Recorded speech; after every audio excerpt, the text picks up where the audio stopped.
Hello everybody, and welcome back to a brand new video. In today's video, we'll be taking a look at where I think each state is trending. This video was recommended by a commenter who asked me to do this for, the first time in a while, and I thought it would be good because I haven't done this since the 2022 midterms and even for a while before that. So thank you for commenting, and let's just get into this video. So we're going to kind of do this different from how I've done my other trending videos because this is like my third time filming it, and the first two times it went like way too long. So because no one wants to hear me talk for like 38 minutes, like 5 minutes one state, 10 seconds the other state, we're just going to do this kind of by subsets. So we're going to first do the states that I think are trending Democrat, like unequivocally, super solidly. And so, there's only a few here, but I think the best example is Georgia. We're also going to throw in Colorado, as well as the first and second districts, or the first and second districts of Nebraska. And finally, I think we're going to sneak Alaska in there too.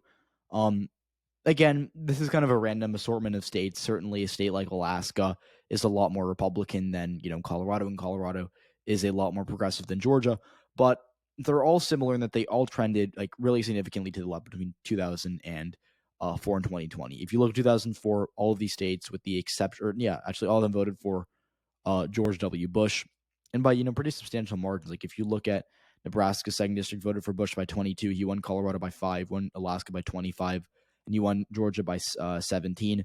2012, they all narrow up a bit. Romney wins Nebraska second by 7. He wins Alaska by 14, loses Colorado by 5, and wins Georgia by 8. But then in 2020, they all go blue except for Alaska. But Alaska got, almost into single digits territory. Colorado votes for Biden by almost 14. Biden wins Nebraska 2 by 6.5. Finally flips Georgia. And overall, I think it's a pretty, these are pretty pronounced swings, and they're all these states are deserving of their titles as left trending, the most left trending places in the country. Now, on the other hand, Republicans have few of those states, and I think the best place to start is Florida. We're also going to go West Virginia, and finally the state of Ohio.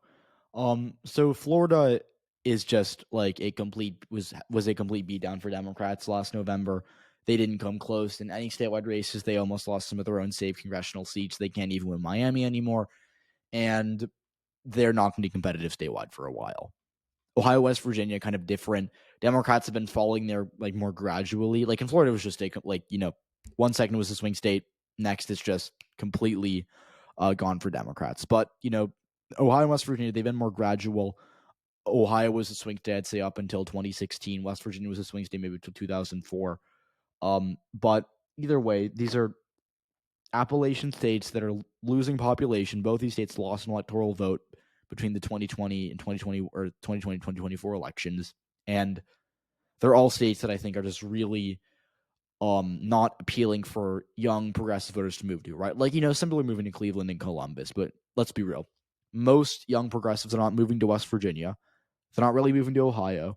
And Ohio itself, even if they would be, it's being outweighed by massive Republican growth in working class areas all across Ohio. And West Virginia is just rural Appalachian and super culturally conservative. And so these states to me are the most right trending places in the country. But we got some close ones. I think we're going to do some more right trending states, but these are right trending states, just not as right trending as Ohio, West Virginia, and Florida. We'll stick to the Midwest region. Indiana, Iowa, Missouri, and Kentucky, I think, are all really good picks to start. As well as I think Tennessee and Arkansas, will put those in there. I also want to fill out the South too, because I think the South can kind of get out of the way in one bang here. But starting with the Midwest, states like Iowa, Missouri, Kentucky, Indiana, these states are interesting because they are very, very, similar to West Virginia in a way. These are states that were very competitive. Like Iowa voted for Obama twice. Okay. Indiana voted for Obama once. Obama lost Missouri by like 5,000 votes, 2008. Okay.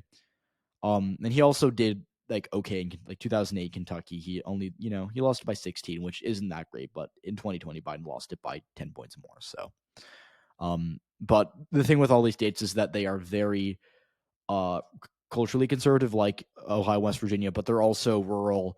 They're also they're not really growing in population. And again, a lot of young educated progressives are moving to these states. And for that reason, I think it's pretty safe to call them all very right trending. Now, on the other hand, Democrats have problems in the South, but they're a bit different, I would say. The South, it's not really gaining or losing population, but what's happening is that Democrats are just unable to win or to even get close to, being competitive with white voters. Like, Democrats do well in swing states like, Wisconsin or Michigan or Pennsylvania, which we're going to talk about in a second here, because they keep it close with white voters. They don't win white voters in any of these states, but they, Biden lost white voters in Michigan or in Pennsylvania by 15. He lost white voters in Michigan by like 12. He lost them in Wisconsin by, I think, 14 or 15 or something like that too, but I don't know exactly, right? They were close. In Mississippi, Democrats lose white voters by like, I don't even know, like 65 points. And, they do well with black voters, obviously, but they cannot, even get close to winning because they can't win white voters at all. They are just unable to do so. And in states where white turnout is just, so polarized, like Mississippi, like Alabama, like South Carolina, there's just no path for Democrats. There used to be a path and they used to be able to get 40% with white voters in these states. There's not anymore. And that's why Democrats just have no path forward in any of these states statewide until something fundamentally changes. And, again, that sounds harsh, right? Like, I know, I've talked to Democrats who live in these states, who vote every election, but it's just like, the fact of the matter is these are red states. They're going to continue to be red states for a very long time until something fundamentally changes either in that state or in America as a whole.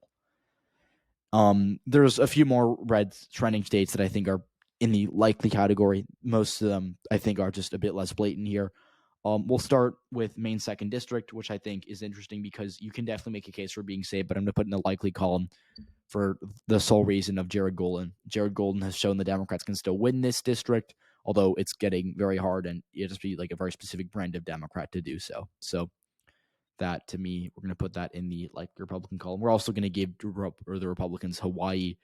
We'll give them Oklahoma as well. And we're going to give them Nebraska's 3rd district, although, again, this district isn't like trending red that much. It's just going to stay red forever because it's so rural. Like, this is the most rural district in the country, I think. I think it's more rural than Wyoming. I also think it's one of the biggest by land size. And it's just, it's a seat that Trump in 2020, he won it by like what? 53 points. Biden didn't even crack 23% of the vote here. And this seat does not have a single county that voted for Biden. Like, it is super red. It's super rural, and it's going to just be, blue or red forever. Hawaii is different because it's going to be blue for a long time, but it did swing right between 2016 and 2020. It also swung like right by a good amount. It swung to Trump by 13. Trump did 13 points better than Romney. So, it's a right trending state. It's not going to flip anytime soon, but it is right trending. Finally, Oklahoma. It's just a rural state. Democrats doing better in Oklahoma City, but they're just can't do anything else anywhere, and that's why it's going to stay red, kind of for indefinitely. I'll say, and like until further notice, Oklahoma is a red state, and I think we all know that. But there are some blue states, or there's states that are trending blue rather. Kansas and Texas, these to me are first two kind of in this region of the country here, and I want to get them out of the way because I think that they're different but also unique. These are states that have growing populations of voters of color, especially Latinos, but also some black voters too. And especially in Kansas, the suburbs are just bolting to the left, right? Like the Kansas City suburbs, super left trending. The same thing with Austin or San Antonio in Texas. Dallas-Fort Worth is also a good example of a metro that used to be super red. Like Dallas County, which is the county that the city of Dallas is in, voted for Bush in 2004. Biden won it by like 25 in 2020, maybe even more. He also won the suburbs of Dallas, or he did very well in the suburbs of Dallas. So Texas, Kansas, these are both left-leaning states. I think they're going to go blue at different times, but I think eventually they will be left-leaning, 15, 20 years down the line. Similar thing with a state like Utah. Utah is going to be a bit further because, again, in 2020, Trump still won it by like 20 and a half. So it's got a long way to go for Democrats. But what's encouraging for them is that they did very well in Utah. In fact, Biden did 27 points better than Obama in 2012, which is pretty insane to think about. A 27-point swing towards, the Democratic Party. And then when you look at, even compared to 2008, which was another good year for Democrats, Biden did 8% better than Barack Obama, despite the fact that Obama did very well in the state's rural areas for a Democrat. So Utah, Salt Lake City, super left trending as well, as well as the suburbs surrounding Ogden and Provo, which will make it, I think, competitive by the 2040s, but not anytime soon. Democrats are also excited about their prospects for the future, at least in states like Virginia, which are Virginia's a suburban state. You have areas like Virginia Beach and the district in the DC suburbs that are trending left. We also have areas like Richmond, Charlottesville. These are smaller, mid-sized cities that are moving towards Democrats. And again, 2004. If you look at the results in 2004, Bush won Virginia by 8 in 2004. Biden won it by 10. So that kind of just shows the 18-point shift towards Democrats over the past 16-year span between 2004 and 2020. But it really comes down to the suburbs, and I think you could say the same thing about a lot of states like Connecticut, Massachusetts, and New Hampshire, as well as Minnesota. Although Minnesota we're going to talk about in a second here.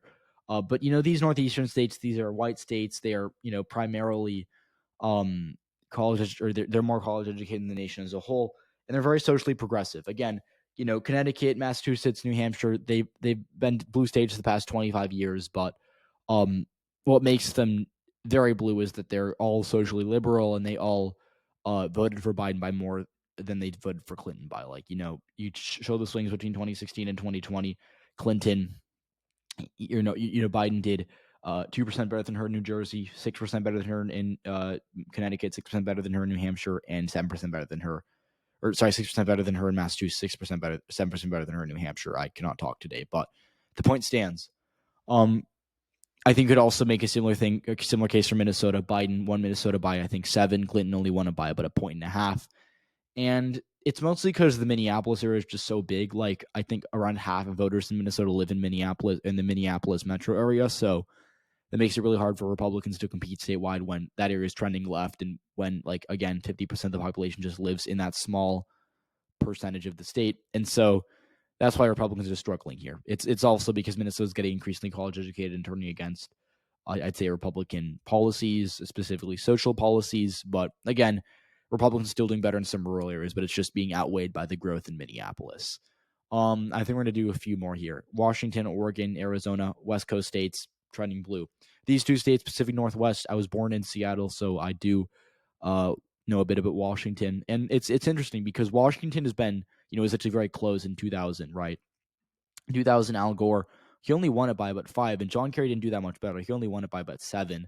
But, in 2020, Biden wins it by 19. And it's mostly because he just did so well in the Seattle suburbs. Again, these are wealthier areas, a lot of, educated younger voters moving in to, work in tech and work in jobs that require college degrees. And again, as we know, college degrees have a correlation with I'd say liberalness, but more specifically Democratic voters. And so for that reason, you could easily say Oregon, Washington, because the growth of the suburbs surrounding Portland and Seattle definitely trending left.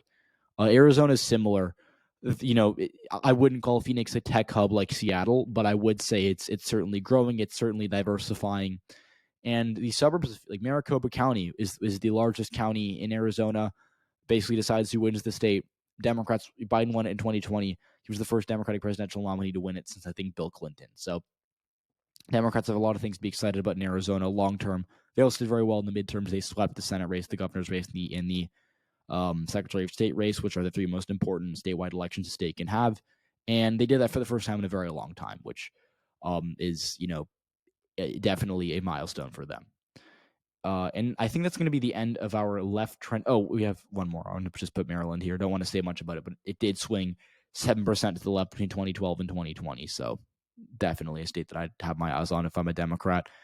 But we're going to move into our Republican-leaning states. So again, the remainder of these states and districts, these I think are more competitive in terms of where they're trending. But we're going to talk about our first lean Republican or slightly lean Republican trending states. The first will be Nevada. Nevada to me is interesting because I used to think it was left trending, and then I kind of looked at Clark County itself, which is, again, I made a documentary all about Nevada, so go watch that. It's only 5 minutes. It's a pretty digestible watch if I do say so myself. But the point is that Clark County, which is where 75% of the population lives, has been moving right every election since 2008 consistently. And if that continues, Democrats cannot win here down the line. Could it stop? Potentially. But for now, I'm just going to believe like the evidence we have, at our fingertips right now from the past 4 or 5 elections, and Democrats are falling in Las Vegas, and the suburbs are just not catching up quickly enough to compensate for that gap. So I'll say Nevada put that in the slightly Republican trending column, although it could be reversed. Now, on the other hand, I actually not on the other hand, but I think just kind of moving across the country, I think New York's a good example of kind of the reverse of this, in that Democrats are like just kind of falling everywhere just a lot slower. Like in Clark, it's just been consistent. They're falling every election. In New York, it's a bit different. I think it's a bit more ambiguous than that. So New York specifically is trouble for Democrats, obviously. Lee Zeldin, only lost the governorship by about 6% in a year he had no business doing that well in. Democrats did pretty well nationwide compared to expectations, yet Lee Zeldin almost wins New York as a Republican, which, is very, very representative of the Democratic Party's incompetence in New York when it comes to winning elections. Again, they're losing voters in New York City. A lot of Democrats in New York City are now voting Republican.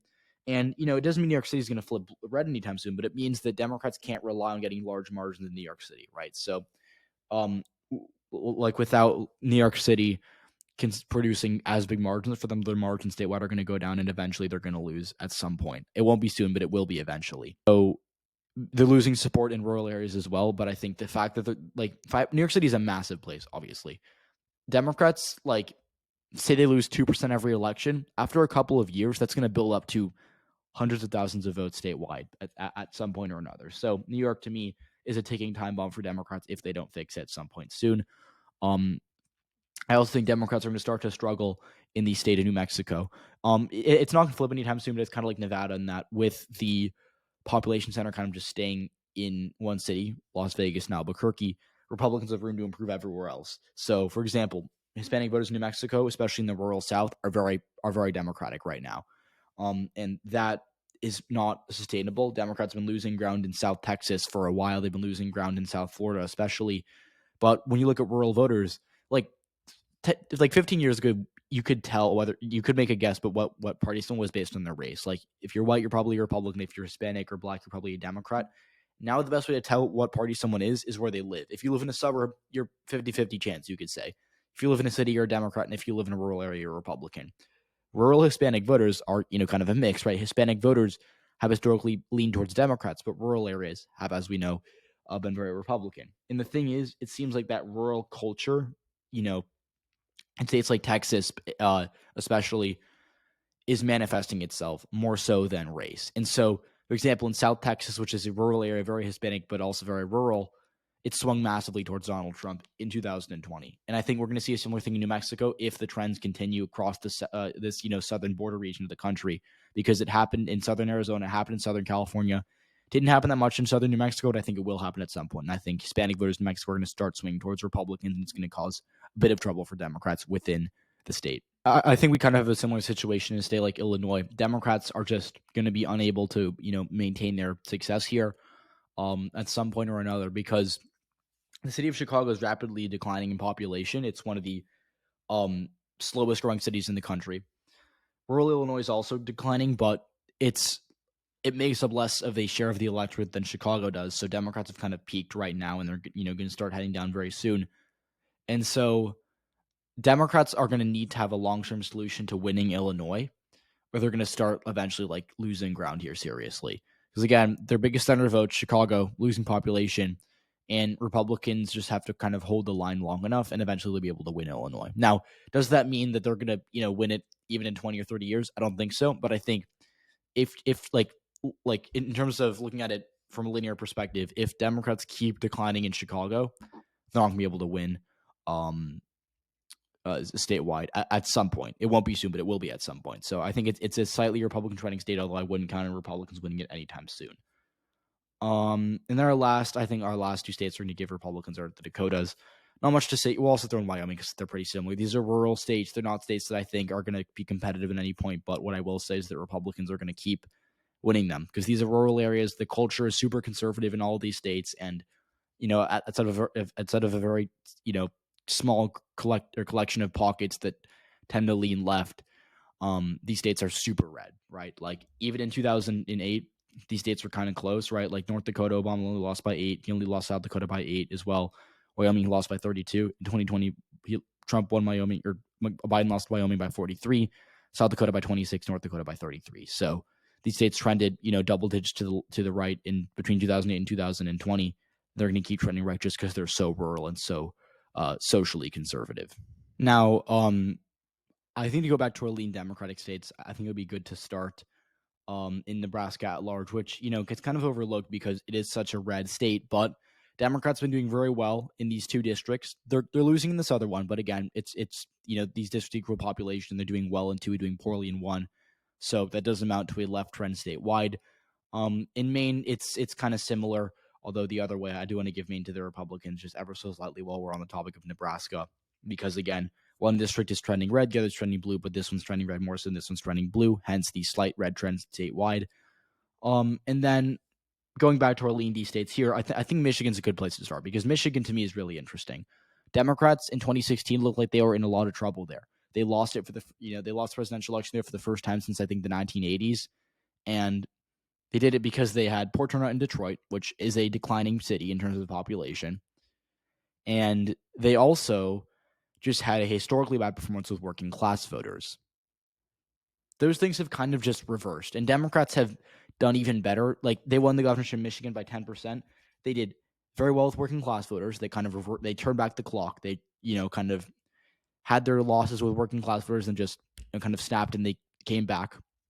But they also did historically well in the suburbs. They've been winning cities in Western Michigan that have not gone blue in like 80 years because they've been doing better with, wealthier voters in Grand Rapids and in Kalamazoo.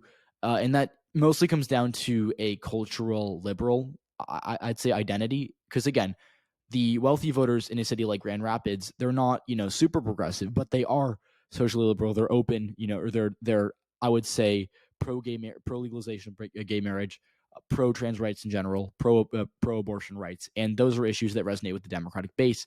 Hence why they came home to vote for Democrats last November, but also for Biden in 2020. So Michigan, there are some parts of it that are rural that are trending red, but Macomb County, which is the working heart bastion of Michigan, I guess you could say it's kind of the most famous working class part of Michigan, right outside Detroit.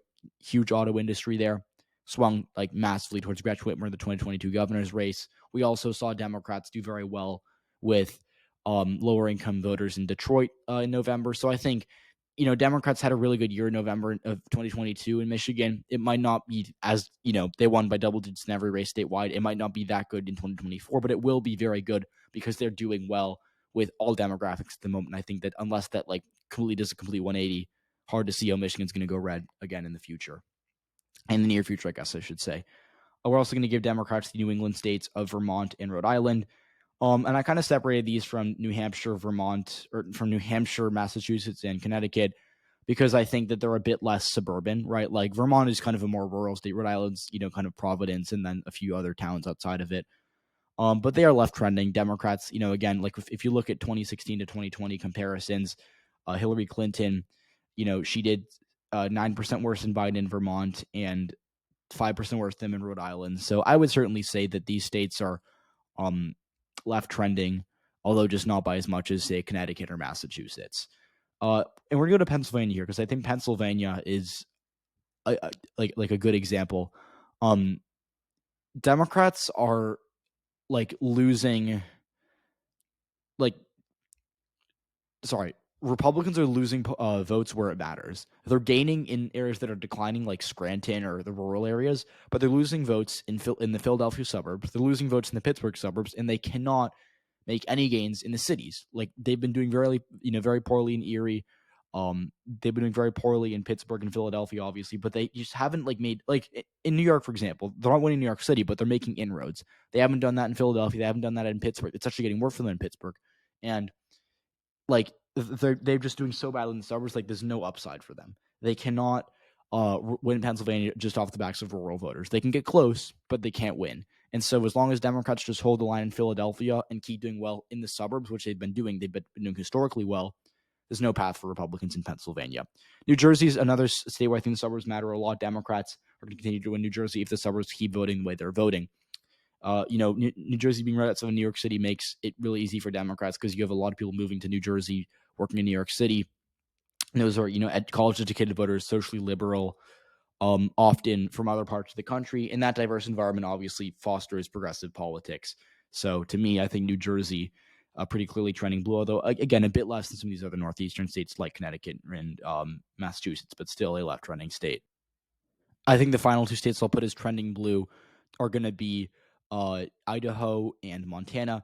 And again, these states are really interesting to me because Democrats have done very well, especially in Montana in Senate races. But at the same time, they have, not met expectations presidentially. Like in 2020, Biden lost Montana by 16, which was more than expected. He also lost Idaho by 30, which was pretty bad too.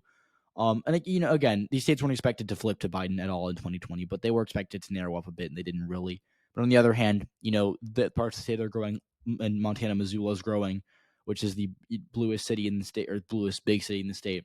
Idaho, Boise is growing, which is eventually going to produce some sort of suburban Democratic growth, the way we saw in like a state like Georgia, which Atlanta eventually just kind of sprawled out and, produced a lot of Democratic voters that flipped the state blue. Obviously, Idaho's a lot smaller than Georgia, but the state of Idaho as a whole could certainly kind of get bluer as a result of Boise growing, because again, Boise makes such a large share of the state's population.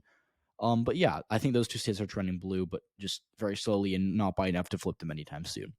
However, we're going to go back to our trending red states. Our final trending red state is going to be Delaware. Delaware, to me, is just going to stay in this blue column for a while, but it is going to get a point or so more Republican every election cycle. Republicans that just quietly did very well there in November. They actually came within, I think, 12 points of winning a few statewide races, which is pretty impressive considering the fact that Biden won Delaware by 19 in 2020. So again, won't flip anytime soon, but it is getting more Republican by margin. Now, these remaining three states, they're all pretty close. But I think we're going to give California to the Democrats just to kind of get it out of the way here, as well as North Carolina. We'll talk about that. DC, you're also just going to kind of just say unsure because it's like so blue that no one even cares. But let's talk about California. California is interesting because it's such a big state that, like, go to one region, super red trending, go to another region, super blue trending. Like the rural Hispanic southern parts of California, like over here, kind of inland, those are red trending areas. But go to the Bay Area, blue trending. Go to the Los Angeles suburbs, blue trending.